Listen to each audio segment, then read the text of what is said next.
என் மருமகளே இன்றைய எபிசோட்ல என்ன நடக்கலாம் அப்படிங்கிறத பற்றி பார்க்கலாம். இன்னைக்கான எபிசோட் இன்ட்ரெஸ்டிங்கான எமோஷனல் எபிசோட் அப்படின்னு சொல்லலாம். தாயம்மா வீட்டெல்லாம் பார்த்துக்கிட்டு இவ்வளோ பெரிய வீட்டுக்கு வாரிசாக இருக்க வேண்டியவங்க இங்கே கஷ்டப்படுறாங்களேன்னு சொல்லி சின்ன தம்பியை நினச்சிக்கிட்டு அப்படியே கவலைப்பட்டுக்கிட்டு வந்துட்டு இருக்காங்க. அந்த நேரத்தில் அங்கே வெளியில் பார்த்தோம் அப்படின்னாக்கா பூபதி, செண்பகம், கோமதி அவங்க ஹஸ்பண்ட் எல்லாம் உட்காந்துருக்காங்க.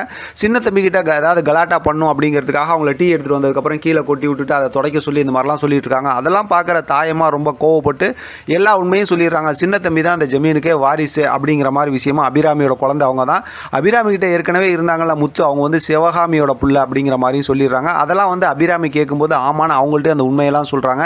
ஆனால் இதெல்லாம் ஆக்ரோஷமாக பேசிக்கிட்டு இருக்கும்போது பின்னாடி தாயம்மா மேலே யாரோ கை வைக்கிற மாதிரி இருக்குது. அவங்க யாருன்னு பார்த்தா துளசி கை வைக்கிறாங்க. அப்போ தான் நமக்கே தெரியுது தாயம்மா வந்து இதெல்லாம் மனசுக்குள்ளார நினச்சி பார்க்குறாங்க அப்படின்னு. அதுக்கப்புறம் தாயம்மா மனசுக்குள்ளார நினைக்கிறாங்க, நடக்கிற எல்லா விஷயத்தையும் பார்த்தா நான் எல்லா உண்மையும் சொல்லிடுவேன் நாட்டிருக்கு, அதனால் நான் முதல்ல இங்கேருந்து கிளம்பணும் அப்படிங்கிற மாதிரி சொல்லிட்டு கிளம்புறாங்க. இப்போ துளசி மடக்கி கேள்வி கேட்குறாங்க, நீங்கள் எங்கேருந்து சின்ன தம்பி எடுத்து வளர்த்தீங்க என்ன ஏதுன்னு. ஆனால் தாயம்மா வந்து அப்படி இப்படின்னு பதில் சொல்லிட்டு அப்படியே அங்கேருந்து கிளம்புறாங்க. இப்போ ஒரு கட்டத்தில் பார்த்தா அவங்க தாயம்மா கிளம்புனதுக்கப்புறம் துளசி யோசிக்கிறாங்க, இவங்க ஏதோ உண்மையை மறைக்கிற மாதிரி இருக்கு அப்படிங்கிற மாதிரி. இன்னொரு பக்கத்து பரஞ்சோதி வந்து தாயம்மாவை தேடி அந்த ஊர்லலாம் போய் விசாரிக்கிறாங்க.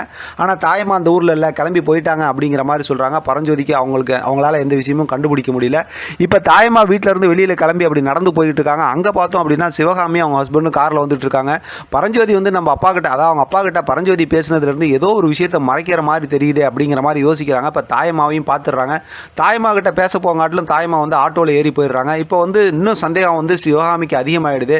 ஏன்னு கேட்டாக்கா அவங்களுக்கு வந்து குழந்தை பிறந்திருக்கப்போ ஊர் தலைமறைவாக போன தாயம்மா ஊருக்கு வந்துட்டு போகிறாங்க, அது நம்ம வீட்டுக்கு வராமல் போகிறாங்க, ஏதோ ஒரு விஷயம் எனக்கு தப்பாக படுது அப்படிங்கிற மாதிரி சிவகாமி கரெக்டாக யோசிக்க ஆரம்பிச்சிடுறாங்க. இங்கே வீட்டில் பார்த்தோம் அப்படின்னா அபிராமி வந்து உட்காந்துருக்காங்க. பரஞ்சோதி வந்ததுக்கப்புறம் நீங்கள் போன காரியம் என்ன ஆச்சுங்கும் போது கிடைக்கல அப்படி இப்படிங்கிற மாதிரி அவர் கொஞ்சம் அப்படி மறைமுகமாக பேசுகிறாரு. ஆனாலும் பரஞ்சோதி உண்மையிலுமே ரொம்ப அழகாக நடிக்கிறாருங்க. அவரோட நடிப்பு வந்து அப்படியே பார்த்து அந்த எமோஷனல் அந்த ரியாக்ஷன்லாம் பார்த்து அப்படியே ரொம்ப ஆச்சரியப்படுற மாதிரி ரொம்ப சூப்பராக நடிக்கிறாரு. அபிராமி எல்லாருமே சூப்பராக நடிக்கிறாங்க. பரஞ்சோதி இன்றைக்கான எபிசோடில் சூப்பராக நடிக்கிறாரு. அடுத்து பார்த்தோம் அப்படின்னாக்கா இந்த மாதிரி துளசிக்கு வந்து நாளைக்கு பிறந்த நாள், அதை நல்லபடியாக செலிப்ரேட் பண்ணுங்கிற விஷயத்த இப்போ பார்த்தா பரஞ்சோதியும் அபிராமியும் சொல்கிறாங்க. அதை சின்ன தம்பிகிட்ட சொன்னதுமே சின்ன தம்பி ரொம்ப சந்தோஷமாக அதை செலிப்ரேட் பண்ணிடலாம் அப்படிங்கிற மாதிரி சொல்லிட்டு இருக்காரு. அதோட பார்த்தா இன்றைக்கான எபிசோட் முடிச்சிருக்காங்க.